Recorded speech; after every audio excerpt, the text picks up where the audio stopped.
PT Cisarua Mountain Dairy Tbk menargetkan pertumbuhan penjualan 2 digit hingga akhir tahun 2025.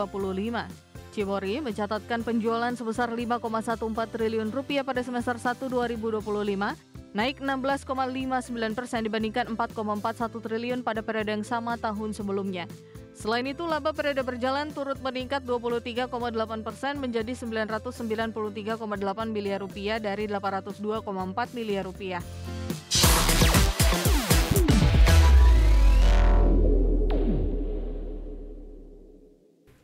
Pemirsa, PT Cisarua Mountain Dairy Tbk menargetkan pertumbuhan penjualan 2 digit hingga akhir tahun 2025.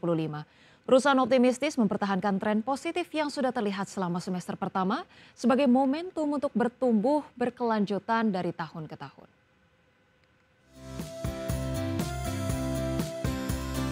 PT Cisarua Mountain Dairy Tbk menargetkan pertumbuhan penjualan 2 digit hingga akhir tahun 2025. Cimory mencatatkan penjualan sebesar 5,14 triliun rupiah pada semester 1 2025, naik 16,59% dibandingkan 4,41 triliun pada periode yang sama tahun sebelumnya. Selain itu, laba periode berjalan turut meningkat 23,8% menjadi 993,8 miliar rupiah dari 802,4 miliar rupiah. Untuk mencapai target tersebut, Cimory fokus mengembangkan produk inovatif di segmen premium dairy dan premium consumer foods. Perusahaan juga memperkuat pemasaran digital, memperluas jangkauan produk keluar Pulau Jawa dan Sumatera, serta meningkatkan kapasitas produksi dan distribusi. Pada kuartal pertama 2025, perseroan membukukan pendapatan bersih 2,44 triliun rupiah, tumbuh 12,41% secara tahunan. Segmen makanan konsumsi menjadi kontributor utama pendapatan dengan pertumbuhan 30,89%, meskipun segmen produk olahan susu mengalami penurunan 10,59%. Berbagai sumber IDX Channel. Pemirsa, PT Kawasan Industri Jababeka Tbk atau KIJA percaya diri dapat memaksimalkan peluang yang terbuka dari perjanjian perdagangan Indonesia dengan beberapa negara dan kawasan. Perusahaan kawasan industri ini melihat momentum positif setelah langkah strategis Indonesia dalam menurunkan tarif dan memperkuat kerjasama dagang internasional. Setelah gejolak dagang global di awal tahun, Amerika Serikat menurunkan tarif tambahan produk impor Indonesia dari 32% menjadi 19%. Langkah ini membuka ruang lebih besar bagi produk Indonesia untuk bersaing di pasar Amerika, sekaligus memberikan keuntungan langsung bagi eksportir dan industri terkait, termasuk kawasan industri seperti Jababeka. Selain Amerika Serikat, Indonesia juga semakin memperkuat hubungan dagang dengan Uni Eropa melalui IU-CEPA dan dengan Peru melalui IP-CEPA. KIJA meyakini perjanjian dagang ini akan membuka akses pasar yang lebih luas dan memperkuat daya saing kawasan industri dalam menarik investasi dan peningkatan ekspor.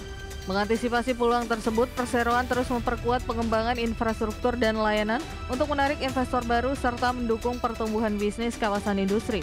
Optimisme ini didukung keyakinan bahwa perjanjian dagang yang lebih terbuka akan memperluas jaringan pasar dan membantu perusahaan berkembang berkelanjutan. Berbagai sumber IDX Channel. Dan pemirsa, berikut kami hadirkan informasi seputar indeks harga saham gabungan pemirsa pada penutupan perdagangan sesi 1 hari ini 25 Agustus 2025. Pemirsa, IHSG terpantau ditutup menguat 1,02% atau menguat 79,9 poin ke posisi 7.938,8. Sempat menyentuh level tertingginya di 7.951,9 dan level terendahnya di 7.915. Kemudian pemirsa, 463 saham menguat, 208 turun, dan 133 saham stagnan. Sementara itu pemirsa, dari top gainers kami hadirkan informasi sejumlah top gainers dari Koin menguat 24,61%, kemudian ada BBRI menguat 2,9%, MTEK menguat 18,8%, CDIA menguat 2,6%. Kemudian top losers pemirsa ada SMIL yang melemah 2,9%, Goto melemah 1,6%, kemudian ada saham DASA melemah 1,8% dan ASLC melemah 3,4%. Dari pergerakan sektoral pemirsa, sektor properti memimpin penguatan dengan kenaikan 3,1%, disusul teknologi dengan kenaikan 2,1%, infrastruktur naik 2,02%, dan keuangan mengalami penguatan 1,9%.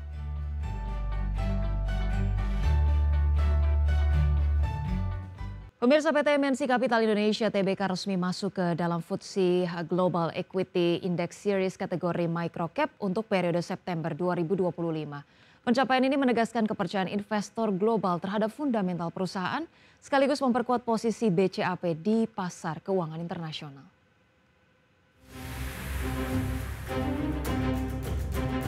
FTSE Global Equity Index merupakan salah satu indeks bergengsi dunia yang melibatkan sekitar 19.000 perusahaan publik lebih dari 40 negara, baik pasar maju maupun berkembang.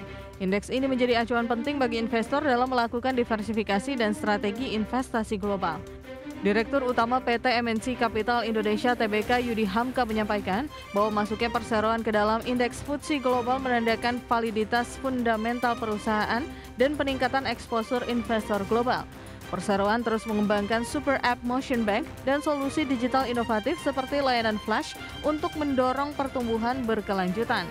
Kinerja keuangan perseroan pada semester pertama 2025 menunjukkan hasil positif dengan pendapatan konsolidasian sebesar 1,87 triliun rupiah, tumbuh 22,3% secara tahunan.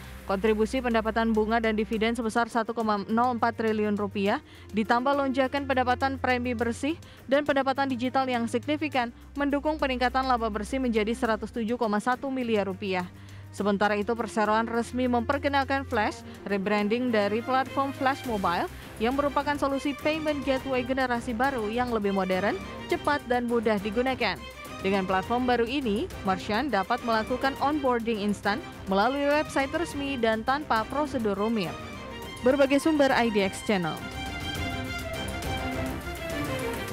Kita awali dengan informasi pertama, pemirsa. Presiden Prabowo menekankan perbaikan menyeluruh sistem pendidikan nasional. Kepala negara menilai Indonesia tidak memiliki banyak waktu karena dunia saat ini tengah berlomba-lomba memajukan sistem pendidikannya hingga seluruh jenjang pendidikan harus segera diperbaiki. Kepala negara juga menyoroti pentingnya pengelolaan anggaran pendidikan secara bersih dan tepat sasaran. Presiden Prabowo mencontohkan praktik kebocoran anggaran di negara lain yang harus diantisipasi agar tidak terjadi di Indonesia. Kita tidak punya banyak waktu.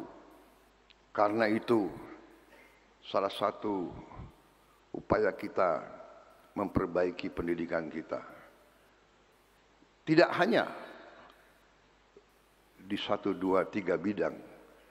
Semua sekolah dasar harus kita perbaiki. Semua sekolah menengah harus kita perbaiki. Semua sekolah vokasi harus kita perbaiki.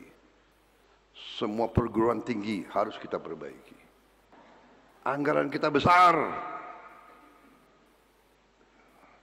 tapi masih besar pula kebocoran.